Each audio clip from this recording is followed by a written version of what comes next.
मानचित्र को हम देखेंगे कि किस तरह से हम मानचित्र का पठन करेंगे। ये जो मानचित्र है आपको मानचित्र पठन के लिए पूछा जा सकता है। तो मानचित्र पठन जो है बहुत ही इम्पॉर्टेंट चीज़ है। यहाँ पर सागरी धाराओं के बारे में बताया गया। सबसे पहले हम देखेंगे कि जब हम मानचित्र पठन कर रहे हैं तो किस तरह से हमें देखना है।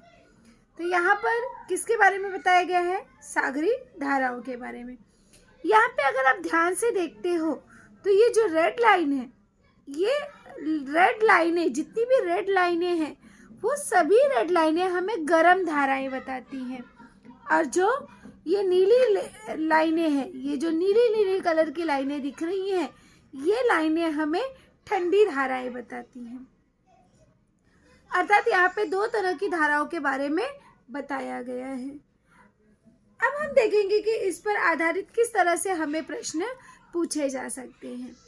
अब जैसे यहाँ पर पहला प्रश्न है कि सागरी धाराओं के कौन से प्रकार दिखाई देते हैं। अगर हम यहाँ पर सागरी धाराओं के बारे में बात करते हैं तो यहाँ पर हमें सागरी धाराओं के कौन से प्रकार दिखाई दे रहे हैं। तो यहाँ पर हमें डायरेक्टली सूची देखना है। तो यहाँ पर आसानी से आप उत्तर दे सकते हो कि सागरी धाराओं के दो मुख्य प्रकार दिखाई देते हैं। एक है गर्म धारा और दूसरी है ठंडी धारा। एकदम आसानी से आप इसका उत्तर ढूंढ सकते हैं।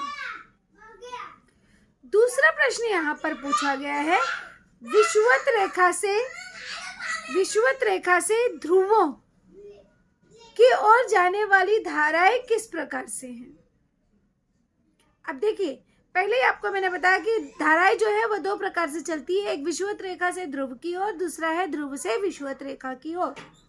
अब यहाँ पे प्रश्न पूछा गया कि विषुवत रेखा से ध्रुवों की ओर जाने वाली धाराएं किस प्रकार की हैं।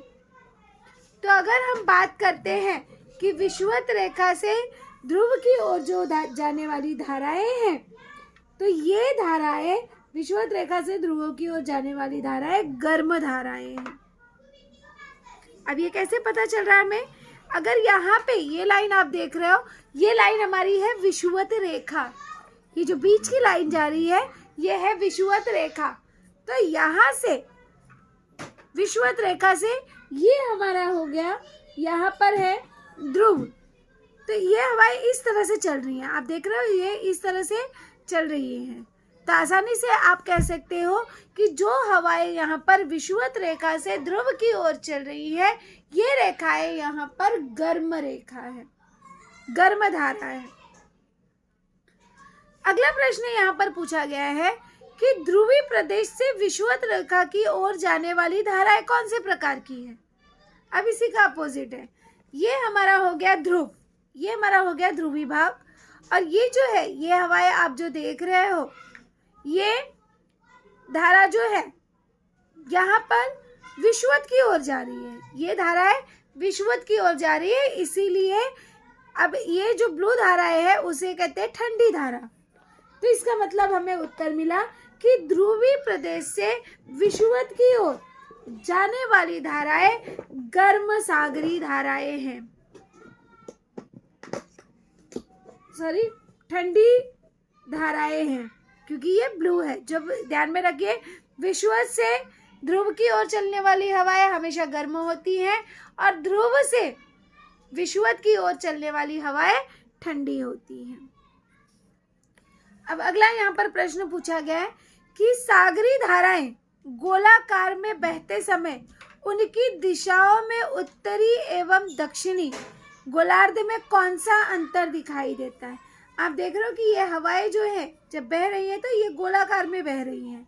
तो यहाँ पर क्या अंतर दिखाई देता है, तो ध्यान में रखिए, सागरी धाराएं गोलाकार में बहते समय उत्तरी गोलार्ध में घड़ी की सुइयों की दिशा में और दक्षिणी गोलार्ध में घड़ी की सुइयों की विपरीत दिशा में दिखाई देती है। तो इस तरह से ये जो गोलाकार है, यह गोलाकार में हमें दिखाई देता है, चक्राकार में हमें दिखाई देता है। इसके बाद अगला क्वेश्चन पूछा गया है कि जिन क्षेत्रों में दोनों प्रकार के प्रवाह एकत्र आते हैं, वहाँ क्या होता होगा? तो ध्यान में रखिए कि जिन क्षेत्रों में दोनों प्रकार की धाराएं आकर मिलती हैं, वहाँ पर बड़े पैमाने पर गहरे कोहरे का निर्माण होता है। कोहरा आपने देखा होगा, जिसे फॉग कहा जाता है। तो वहाँ पे कोहरे का निर्माण होता है। अगला क्वेश्चन है यहाँ पर, दो अलग अलग प्रकार की धाराओं का जहाँ संगम होता है, अर्थात जहाँ पर ये दो धाराएं अलग अलग, ठंडी धारा और गर्म धारा, दोनों धाराएं जब मिलती हैं, तो ऐसी धाराओं से वहाँ के तटीय प्रदेशों के पास मानवीय अधिवासों एवं व्यवसायों में क्या संबंध दिखाई देता है? तो बहुत आसान सा संबंध दिखाई देता है। जैसे ये जो है तटीय भाग है, जहाँ पर गर्म हवा और ठंडी दोनों धाराएं मिलती हैं।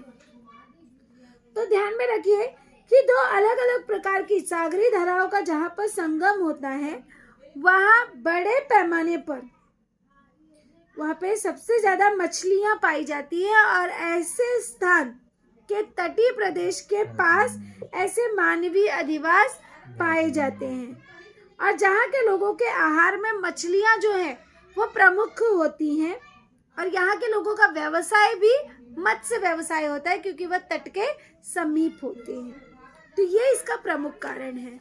अब हम इसका भौगोलिक स्पष्टीकरण देखेंगे। तो इस तरह से हम आसानी से मानचित्र पठन कर सकते हैं।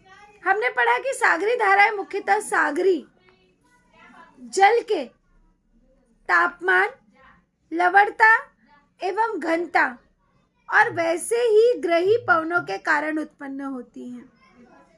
तो अब यहाँ पे एक प्रश्न बनता है कि सागरी धाराएं किस प्रकार से उत्पन्न होती है? तो सागरी धाराएं जल के तापमान, लवणता एवं घनता और वैसे ही ग्रही पवनों के कारण उत्पन्न होती हैं। साथ ही आगे दिए गए कारण भी सागरी धाराओं के बहने की दिशा एवं उनकी गति के लिए उत्तरदायी होते हैं। जैसे कि आप जानते होंगे हिंद महासागर की धारा। अब हम देखेंगे कि हिंद महासागर की धारा किस तरह से है।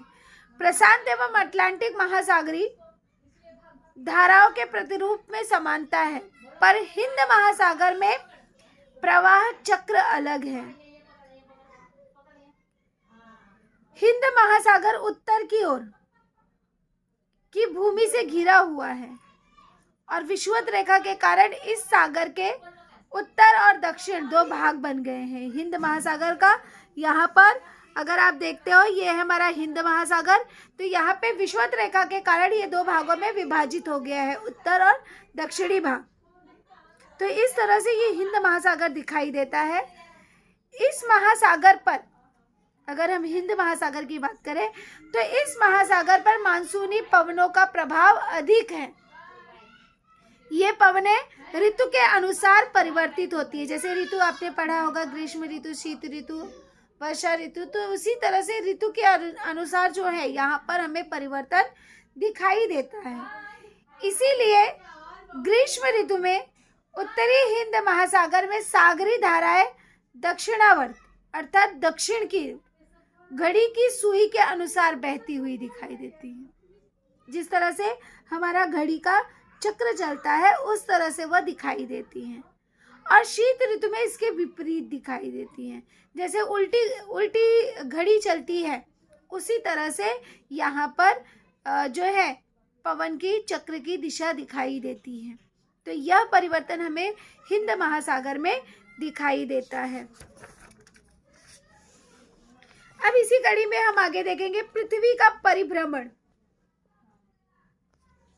तो पृथ्वी का परिभ्रमण हम किसे कहते हैं? तो पृथ्वी के परिभ्रमण के कारण ही जब पृथ्वी घूमती है, तो पृथ्वी के परिभ्रमण के कारण उत्तरी गोलार्ध में सागरी धाराएं दक्षिणावर्त घड़ी की सुई के अनुसार, दक्षिणावर्त अर्थात घड़ी की सुई के अनुसार, जैसे घड़ी की सुई चलती है 1 2 3 4 5 इस दिशा में 1 2 3 4 5 ऐसे आती है, इस तरह से वह चलती है।